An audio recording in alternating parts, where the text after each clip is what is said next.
Hello friends, very good afternoon. Welcome to the Hindu editorial analysis. మన never before offer is going to end in 3 days. 3 రోజుల్లో ఎల్లుండి 30th నవంబర్కి end అయిపోతుంది. So ఈ 3 రోజుల్లో 30th లోపు join అయ్యే వాళ్ళు 45,000కి జాయిన్ అవ్వచ్చు. 1st December నుంచి వస్తే the fee will be 60,000 rupees. ఇందులో ఏం ఇంక్లూడ్ అవుతాయని చెప్పి క్లియర్గా ఈ స్లైడ్లో మెన్షన్ చేశాను. ఇంకా ఏమైనా డౌట్స్ ఉంటే ఈ నెంబర్కి కాల్ చేయండి, వివరాలు కనుక్కోండి.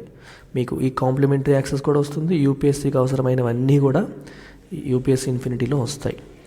సో తక్కువ ఫీజు ఎక్కువ వస్తాయి and life time validity. Don't forget this. So మరి ఇవాళ ఎడిటోరియల్ వచ్చేసి షిఫ్ట్స్ అన్ఎక్స్ప్లెయిన్డ్ అని చెప్పించారు. ఇది దేనికి సంబంధించిందంటే హైకోర్టు జడ్జిల యొక్క ట్రాన్స్ఫర్కి సంబంధించిన ఆర్టికల్.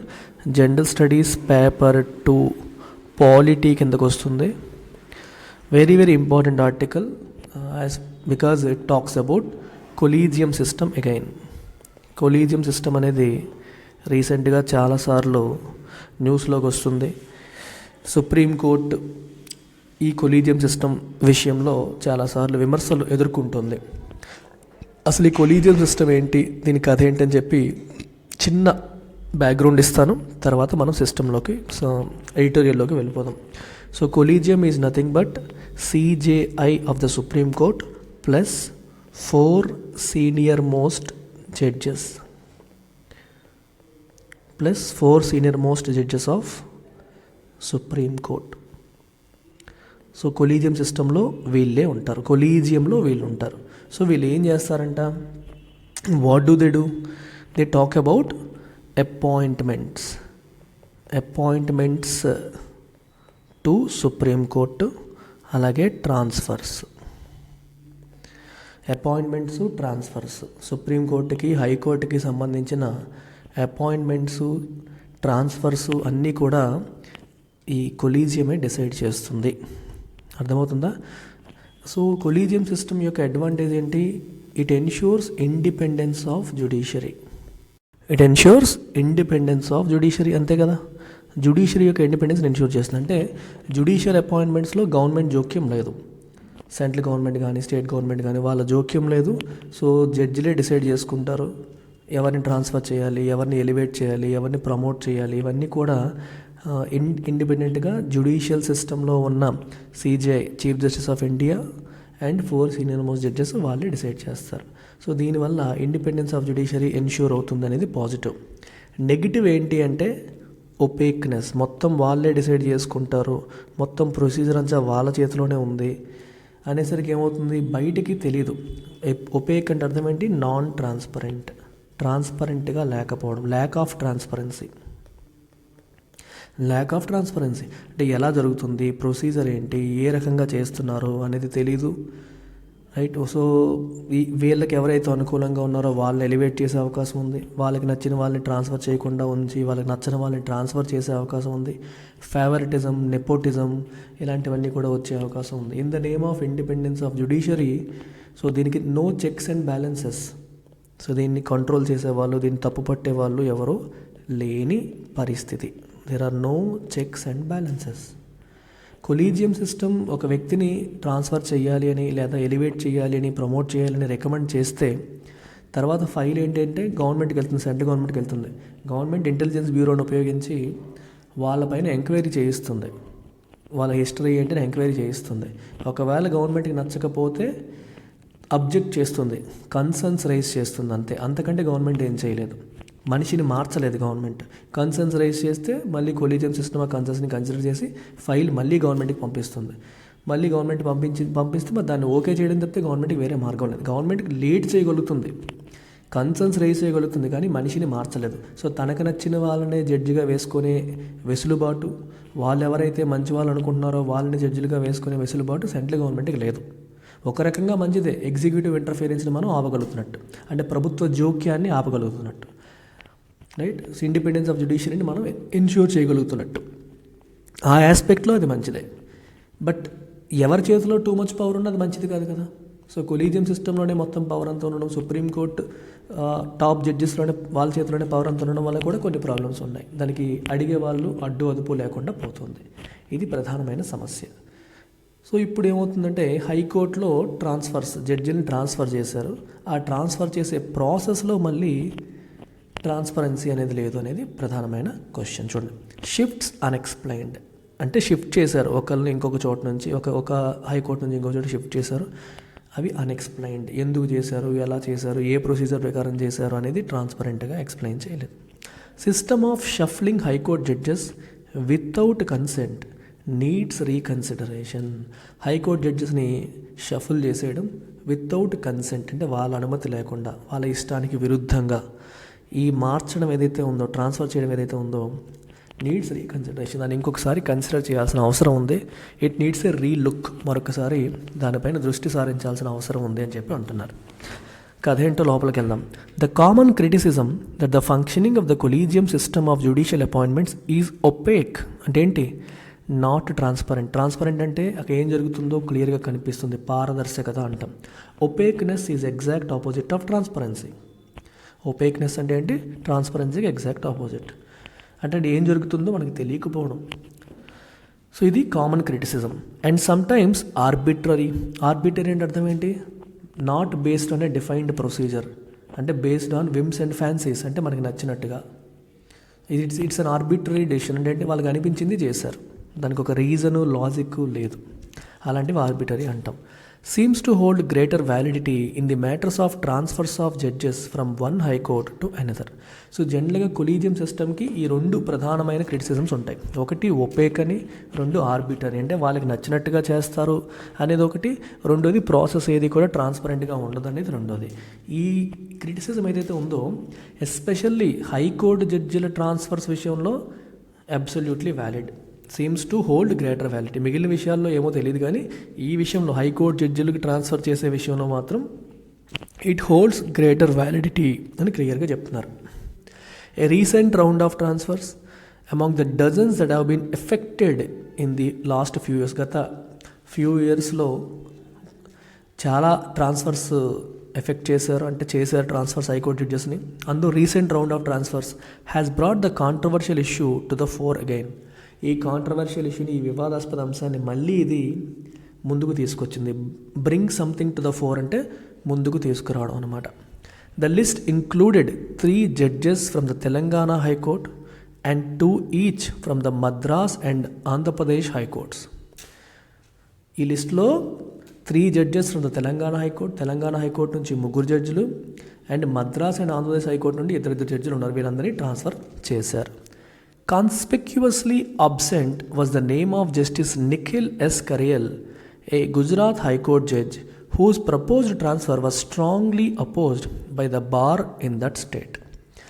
అయితే ఈ లిస్ట్లో ఒక వ్యక్తి పేరు మాత్రం కనిపించట్లేదు. It was conspicuously absent. Conspicuously absent అంటే అర్థం ఏంటి? What is conspicuous? కాన్స్పిక్యూస్ అంటే కనిపిస్తుంది క్లియర్గానే, ఆబ్సెంట్ అంటే లేదని. అదేంటి రెండింటిని కలిపి చెప్పారు అంటే ట్రాన్స్ఫర్ చేసేటప్పుడు ఈయన పేరు కూడా ఉంటుంది అని అందరూ ఎక్స్పెక్ట్ చేశారు.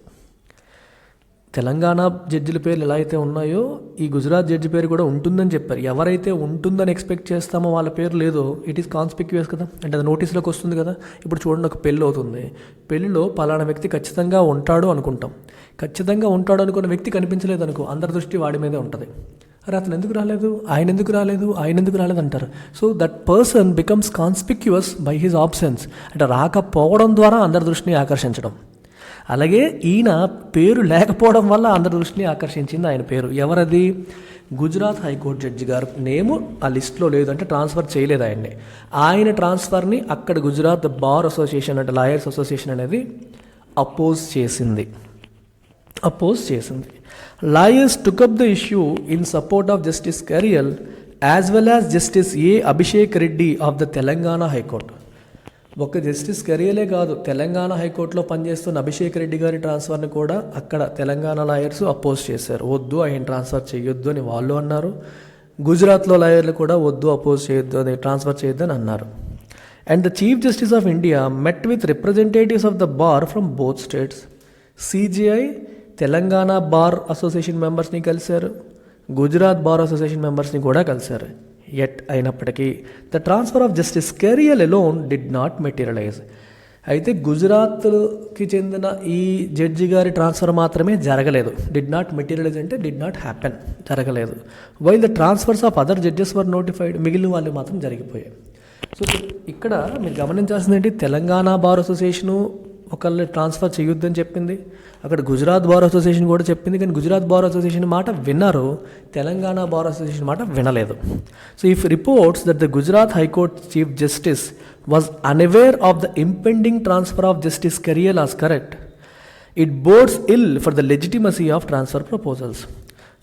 న్యూస్లో వస్తున్న రిపోర్ట్స్ ఏంటంటే గుజరాత్ చీఫ్ జస్టిస్ ఎవరైతే ఉన్నారో, chief justice of Gujarat high court ఎవరైతే ఉన్నారో ఆయన కోర్టులో పనిచేస్తున్న అనదర్ జస్టిస్ కరియల్ యొక్క ట్రాన్స్ఫర్ గురించి తెలియదని చెప్పి న్యూస్ రిపోర్టింగ్ వస్తుంది. అంటే మీరు ఇప్పుడు పలానా హైకోర్టులో, ఇప్పుడు చూడండి అమ్మా, ఇది గుజరాత్ హైకోర్టు అనుకోండి. హైకోర్టుకి హైయెస్ట్ ఎవరు, సీజే ఆఫ్ దట్ హైకోర్టు, అంతేనా? ఆ హైకోర్టుకి సీజే. అండ్ ఆ హైకోర్టులో జడ్జిలు కొంతమంది ఉంటారు. అందులో ఒక జడ్జి గారిని ట్రాన్స్ఫర్ చేయాలనుకుంటున్నామన్న విషయం ఈయనకి తెలియదంట. సో ఇక్కడ సుప్రీంకోర్టులో ఉన్న CJI plus 4 senior most judges కలిపి కొలీజియం ఫామ్ అయింది. వీళ్ళు గుజరాత్ హైకోర్టులో ఉన్న ఒక జడ్జిని ట్రాన్స్ఫర్ చేద్దాం అనుకుంటున్నారు. ఆ విషయం కనీసం ఆ హైకోర్టు చీఫ్ జస్టిస్కి తెలియదు. జనరల్గా ఆయనతో కన్సల్ట్ చేయాలి, నిర్ణయం తీసుకునేది మీరే, కానీ కన్సల్టేషన్ అనేది కామన్ ఎక్స్పెక్టేషన్ కదా. ఆయనకి కూడా ఆ విషయం తెలియదు అనేది ఏదైతే ఉందో, ఇంపెండింగ్ అంటే రాబోతున్న ఆ ట్రాన్స్ఫర్ గురించి ఆయనకి ఇన్ఫర్మేషనే లేదనే విషయం ఏదైతే ఉందో, it bodes ill for the legitimacy of transfer proposals. Transfer proposals యొక్క లెజిటిమసీ మీద ఒక చిన్న మచ్చ లాంటిది అది. లెజిటిమసీ అంటే వ్యాలిడిటీ, అంటే కనీసం అక్కడ హైకోర్టు సీజేకి చెప్పుకోరా అన్న మాట కనిపిస్తోంది. No good message is being sent if it is perceived that the collegium heeds the demand made by one set of lawyers but ignores that of another group.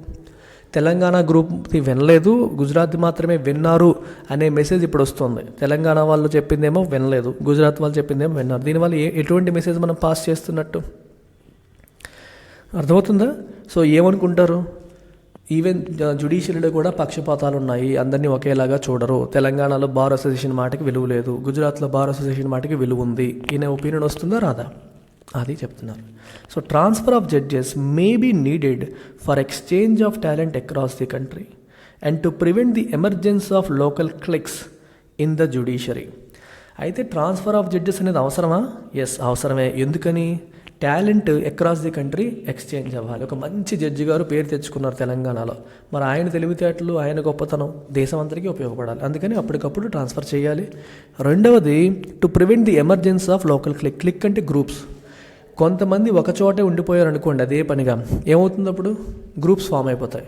ఆయనకంటూ ఒక coterie form అయిపోతుంది. కొంతమంది ఆయన్ని manipulate చేయడం మొదలు పెడతారు. ఇప్పుడు ఒక judge గారు ఒకే చోట 20 సంవత్సరాలుగా పనిచేస్తున్నారు అనుకోండి, అక్కడ ఉన్న పెద్దలు, ఆ ఏరియాలో ఉన్న తప్పులు చేసేవాళ్ళు, పెద్దవాళ్ళందరూ ఆయన ఇన్ఫ్లుయెన్స్ చేసి, ఎప్పుడు ఇలాగే ఉంటాడు కదా, ఆయన ఇన్ఫ్లుయెన్స్ చేసి మ్యానిపులేట్ చేసి నెలలా ఆయన డబ్బులు పంపించి రైట్ ఎప్పుడైనా పనికి వస్తాడు అన్నట్టు వాడుకునే అవకాశాలు, రిస్కులు పెరుగుతూ ఉంటాయి. అందుకే మనకి గవర్నమెంట్ అఫీషియల్స్ని, ఎస్పెషల్లీ కలెక్టర్స్ కావచ్చు, డిఎస్పీలు కావచ్చు, ఎస్పీలు కావచ్చు, ఎస్ఐలు కావచ్చు, అందరినీ కూడా ట్రాన్స్ఫర్ చేస్తూ ఉంటారు. ఒకే చోట ఉంటే దే బికమ్ టూ పవర్ఫుల్, అక్కడే పవర్ఫుల్ అయిపోయే అవకాశం ఉంటుంది. లోకల్గా ఉన్న వాళ్ళందరూ వాళ్ళు మ్యానిపులేట్ చేసే అవకాశాలు ఉంటాయి అని చెప్పి ట్రాన్స్ఫర్స్ అనేవి కామన్గా చేస్తూ ఉంటారు. However, the power of transfer has always been seen as a possible threat to judicial independence. అయితే ఈ ట్రాన్స్ఫర్ చేసే పవర్ ఎవరి దగ్గర ఉంది? సిజేఐ మరియు 4 సీనియర్ మోస్ట్ జడ్జెస్ దగ్గర ఉంది. ఈ పవర్ అనేది కింద పనిచేస్తున్న హైకోర్టులో పనిచేస్తున్న జడ్జిల యొక్క ఇండిపెండెన్స్కి ఒక రకంగా అది దెబ్బ లాంటిదే. నేను వాళ్ళ మాట, అంటే మా సీజేఐ లేదా వాళ్ళ మాట నేను వినకపోతే నన్ను ట్రాన్స్ఫర్ చేసేస్తారేమోనన్న భయం వీళ్ళకి ఎప్పుడూ ఉంటుంది. Even under the collegium system, it seems it is difficult to dispel the impression that the threat of transfer hangs over every judges head. ఇప్పుడు మామూలుగా ఏంటంటే ట్రాన్స్ఫర్స్ గవర్నమెంట్స్ చేస్తాయి, ఎగ్జిక్యూటివ్ చేస్తుంది. సో అది ఎప్పుడు నార్మల్గా ప్రతి గవర్నమెంట్ ఆఫీస్లోనూ మనం అది ఎప్పుడూ ఫేస్ చేస్తూ ఉంటాం, ఓకేనా, అది ఎప్పుడూ ఉంటుంది. అయితే ఈవెన్ కొలీజియం సిస్టంలో కూడా సేమ్ ప్రాబ్లమే ఉంది. అయితే మామూలుగా అయితే బయట గవర్నమెంట్ వాళ్ళు ట్రాన్స్ఫర్ చేస్తారు, గవర్నమెంట్ ఇన్ ద సెన్స్ మన పిఎం కౌన్సిల్ ఆఫ్ మినిస్టర్స్ వాళ్ళు ట్రాన్స్ఫర్ చేస్తారేమోనన్న భయంతో ఉండడం అనేది మనం ఎప్పుడు చూస్తూ ఉంటాం. ఇప్పుడు జ్యుడిషియల్ అపాయింట్మెంట్స్ ట్రాన్స్ఫర్ విషయంలో గవర్నమెంట్ చేయదు, కొలీజియం సిస్టమే చేస్తుంది. ఈవెన్ కొలీజియం సిస్టమ్ చేసినా సరే ఆ థ్రెట్ అనేది ఉంది కదా, అక్కడ ఆ 5కి నచ్చకపోతే నన్ను ట్రాన్స్ఫర్ చేసేస్తారన్న భయం అయితే ఉంటుంది కదా. సో ఈ ఇంప్రెషన్, థ్రెట్ ఆఫ్ ట్రాన్స్ఫర్ అనేది ప్రతి జడ్జి గారి నెత్తి మీద ఉంటుంది అన్న ఇంప్రెషన్ని మనం డిస్పెల్ చేయడం, అంటే అది లేకుండా చేయడం పాసిబుల్ అవుతుందా? పాసిబుల్ అవ్వదు. ఖచ్చితంగా ఇంప్రెషన్ ఉంటుంది, ఖచ్చితంగా అనుమానం అనేది ఉంటూనే ఉంటుంది. The memorandum of procedure is clear that the judge's consent is not necessary. ప్రొసీజర్లో ఏం చెప్పారు? జడ్జి యొక్క అనుమతి అవసరం లేదు. నువ్వు ఒక వ్యక్తిని ట్రాన్స్ఫర్ చేసినప్పుడు ఆ జడ్జి ఒప్పుకోవాలంటే ఒప్పుకోవాల్సిన పని లేదు. అతని కన్సెంట్ అనేది not necessary to effect a transfer effect చేయడానికి, ట్రాన్స్ఫర్ ఇంప్లిమెంట్ చేయడానికి అతనికి ఇష్టం ఉందా లేదా అనే విషయం అవసరం లేదు as per the procedure. The current norm is that all transfers ought to be in public interest. అయితే ప్రజెంట్ ఫాలో అవుతున్న రూల్ ఏంటి? అన్ని ట్రాన్స్ఫర్స్ కూడా ought to be should be in public interest, ప్రజా ప్రయోజనాలను దృష్టిలో పెట్టుకునే చేయాలి. That is for better administration of justice throughout the country. అర్థమవుతుందా? న్యాయాన్ని సాలిడ్గా అందించాలి త్రూఅవుట్ ది కంట్రీ అనే దాన్ని గోల్గా పెట్టుకొని మనం ట్రాన్స్ఫర్స్ అనేవి చేయాలి. It also says the personal factors of the judge including his preference of places should invariably be taken into account. ఇది ఇంకా ఏం చెప్తుంది? జడ్జి గారి ప్రిఫరెన్స్ ఆఫ్ ప్లేసెస్ని కూడా కన్సర్న్లోకి తీసుకోవాలి, టేక్ ఇన్ టు అకౌంట్, దాన్ని కూడా దృష్టిలో పెట్టుకోవాలని కూడా మెమొరాండమ్ ఆఫ్ ప్రొసీజర్ చెప్తుంది. No one knows if these requirements are fulfilled in each case. అసలు ఎవరికి ఈ రిక్వైర్మెంట్స్ అన్ని ఫుల్ఫిల్ అవుతున్నాయా లేదని ఎవరికీ తెలియదు. ప్రజా ప్రయోజనాలు దృష్టిలో పెట్టుకొని జడ్జి గారి పర్సనల్ ప్రిఫరెన్స్ని దృష్టిలో పెట్టుకోవాలంటే ఆయన అడగాలి, ప్రిఫరెన్స్ తీసుకోవాలి. ఆయనకి ఇష్టం లేదంటే మానేయాల్సిన పని లేదు, కానీ ప్రిఫరెన్స్ తీసుకోవాలి, పబ్లిక్ ఇంట్రెస్ట్ని దృష్టిలో పెట్టుకొని ట్రాన్స్ఫర్ చేయాలని చెప్తున్నారు. Why a puny judge should be shifted to another state without being made a chief justice is seldom explained. దీని అర్థం ఏంటి? ప్యూనీ అంటే చీఫ్ జస్టిస్ కాకుండా మిగిలిన వాళ్ళని ప్యూనీ జడ్జెస్ అంటారు. One who is inferior to the highest judge. సుప్రీంకోర్టులో చీఫ్ జస్టిస్ కాకుండా మిగిలిన వాళ్ళు, లేదా హైకోర్టులో చీఫ్ జస్టిస్ కాకుండా మిగిలిన వాళ్ళని ప్యూనీ జడ్జెస్ అంటారు. ఆయన్ని ఇంకో స్టేట్కి ఎందుకు షిఫ్ట్ చేయాలి? వితౌట్ బీయింగ్ మేడ్ ఏ చీఫ్ జస్టిస్. ఆయన అక్కడే చీఫ్ జస్టిస్ చేయొచ్చు కదా, ఎందుకు ట్రాన్స్ఫర్స్ చేయాలి అనే విషయం ఎప్పుడు కూడా ఎక్స్ప్లెయిన్ చేయరు. సెల్డమ్ అంటే rarely, it is rarely explained. Usually it sets off speculation that the reasons are either allegations against the judge or the discomfiture that his judicial orders are causing to the government. So అది ఎటువంటి స్పెక్యులేషన్స్కి దారి తీస్తుంది, ఎటువంటి speculations వచ్చేలా చేస్తుంది అంటే, ఒకటి ఆ జడ్జి గారి పైన ఏమన్నా అలిగేషన్స్ ఉన్నాయని, ఆరోపణలు ఉన్నాయని, లేదా ఆయన ఆర్డర్స్, ఏ జడ్జి గారిని అయితే ట్రాన్స్ఫర్ చేస్తున్నారో ఆయన ఆర్డర్స్ అనేవి గవర్నమెంట్కి ఇబ్బంది కలిగిస్తున్నాయి, డిస్కంఫర్ట్ కలిగిస్తున్నాయి అనే స్పెక్యులేషన్, అనే ఊహాగానాలు అనేవి దీనివల్ల మొదలవుతాయి. అంటే పలానా జడ్జి గారిని ట్రాన్స్ఫర్ చేసేసారు అన్నప్పుడు ఎందుకు చేశారు, ప్రొసీజర్ ఏంటి, అవన్నీ బయట పెట్టినప్పుడు ఏమవుతుంది? ఆయన మీద ఏమో ఆరోపణలు ఉన్నాయనో, లేదా ఆయన ఆర్డర్స్ అనేవి గవర్నమెంట్కి ఇబ్బంది పెడుతున్నాయనో మనకి అనిపిస్తుంది.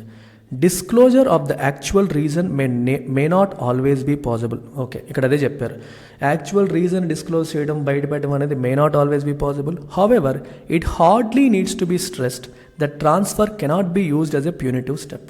అది ఒక విషయం ఏంటి అంటే, ప్యూనిటివ్ స్టెప్ అంటే పనిష్మెంట్ లాగా, పెనాల్టీ లాగా, అంటే ఒకరిని పెనలైజ్ చేయడానికి ట్రాన్స్ఫర్ని ఉపయోగించకూడదు అనే విషయం మాత్రం స్ట్రెస్ చేయాలి. It hardly needs to be stressed.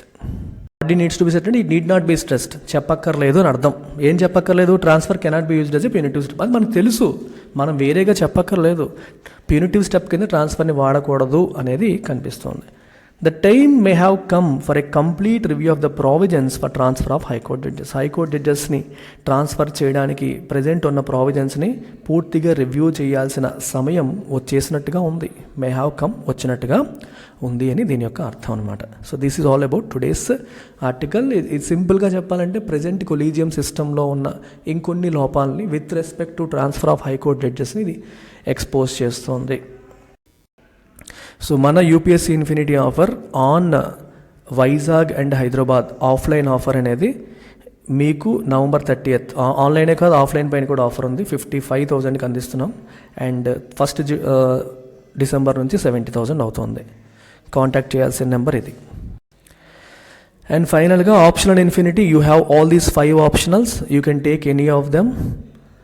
కేవలం 20,000 రూపాయలకే. 1st December నుంచి ఫీజు 30,000 రూపాయలు అవుతుంది. ఇది మీరు కాంటాక్ట్ చేయాల్సిన నెంబర్. Take care, bye.